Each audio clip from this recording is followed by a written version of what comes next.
Hi, Yong here. Today I'll be sharing with you my history and what makes me me. Come along as I share with you my story.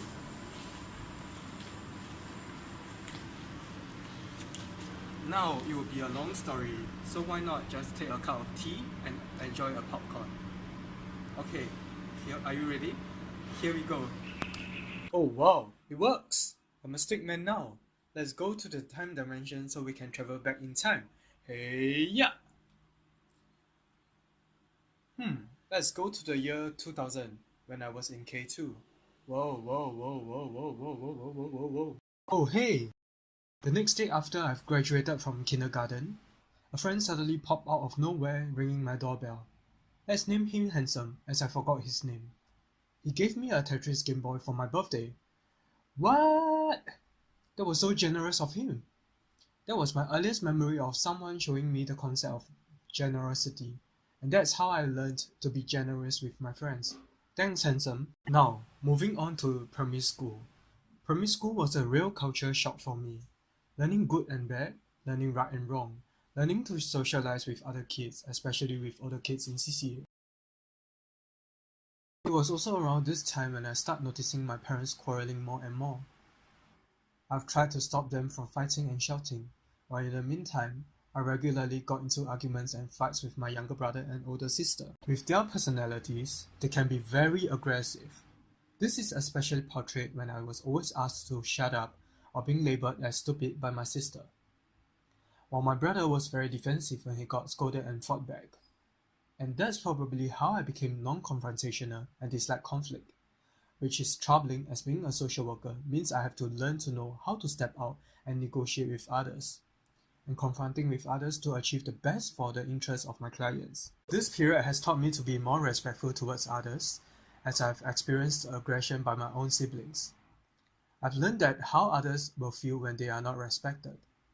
This is reflected upon the social work's value of the dignity and self-worth of others. Stepping into secondary school was the most colorful and funnest period of my life. I've got to make many new friends who became my close friend even till now, at age 24.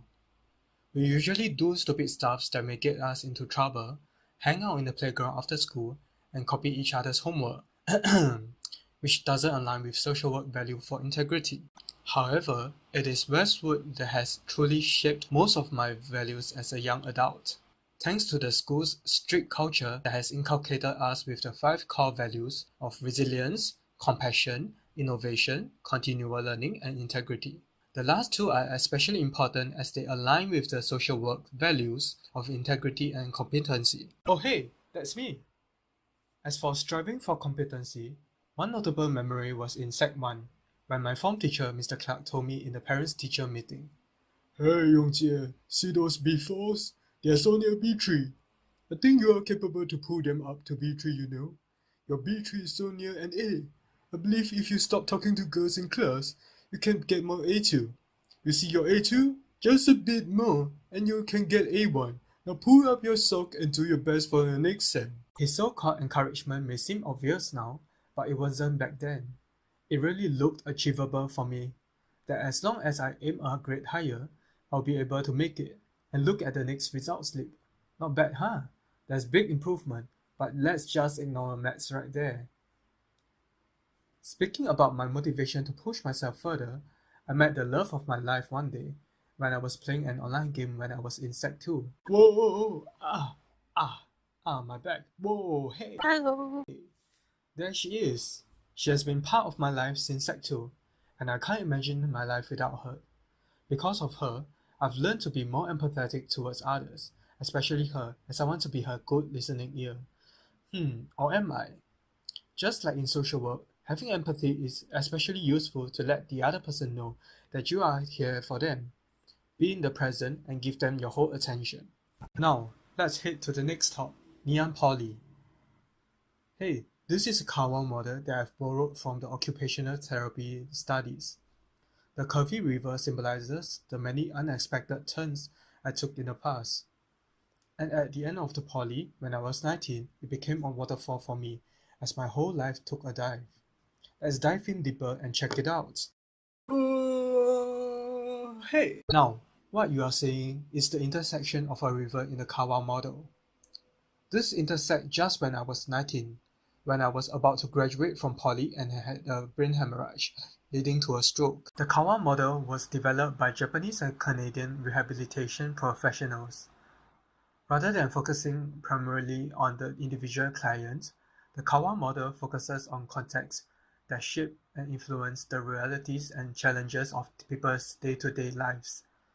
This is very similar to the person-in-environment paradigm that social work uses, as both models look at the biopsychosocial aspects of an individual and see how these aspects have shaped the person. Now, let me add my social environment in as the riverbed.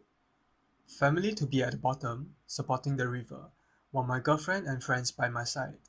Next, let's add the river in. The river is choppy and fast, which symbolizes my fast-paced lifestyle and my hectic life in poly. Let's add in rocks into the river. Rocks symbolize obstacles or problematic circumstances in life. Bam! Anger issues. I can be rash and hot-tempered sometimes, and it's taxing on my family. Boom! The biggest rock of all. Disability from the stroke. Life will be much tougher from now on. Boom! Stress management. I get stressed easily as I want the best. Boo! Perfectionist. Like I said, I want the best because I strive for competency. A clear double-edged sword of good and bad from social work values. Bum! Financial difficulties. We need more money for my medical condition, for my parents, and for me to save up for my BTO and marriage. Bad memories. I do hope that I can forget all the unhappy memories from this incident and other upsetting stuff from the past. Now, let's add in driftwood. They are my subjective attributes that can influence my life both negatively and positively. Pop. Encouragement. People around encouraged me to be strong. They stayed by my side and gave me strength to recover from the illness. Love. Family, friends and girlfriend loved me unconditionally despite my illness, and that's what motivated me in my rehabilitation. They truly taught me the importance of human relationship and why it matters. It's because of them that helped me stay afloat in the unpleasant period. Services. Medical professionals and allied health members took great care of me, lending me a hand when I'm at the lowest in my life by pulling me back up. It's because of them and their services that led me to want to contribute my service to the society as a social worker. Independence. My stubbornness to be independent drove me to get back on my feet as soon as possible when I had to rely on wheelchair. Will. With my determination and goal-driven mindset, I set out to be as competent as I can be. Therefore, my road to recovery was as quick as 1.5 years given on the severity of the stroke. Optimism. Thankfully, together with people around me who cheered me up, I get to stay optimistic about my situation and see the opportunities to come out of the predicament. Resourcefulness. In order to get by the period, I learned to be the mediator of my own and my family to find and get resources and assistance that we need during this period. Skills. Thankfully, because of what I have strived to achieve in poly, I could use my achievement to find a full-time job when I was stuck at home doing nothing besides resting. Lessons. I've truly learned a lot from the stroke. Rather than blaming my fate and pity myself for the disability, I've learned to see life from different perspectives. I've also learned to appreciate relationships with others more, as they were there to pull me up, shining light in my darkest period of my life. Rather than being defeated by disability, I've learned to think that at least I got a second chance to live from the hemorrhage. I got to see the strengths of myself and learn to connect with myself. It is also because of these rocks and driftwoods that it slows down the pace of life, helping me to learn to appreciate and how to see life from different perspectives, and to appreciate life.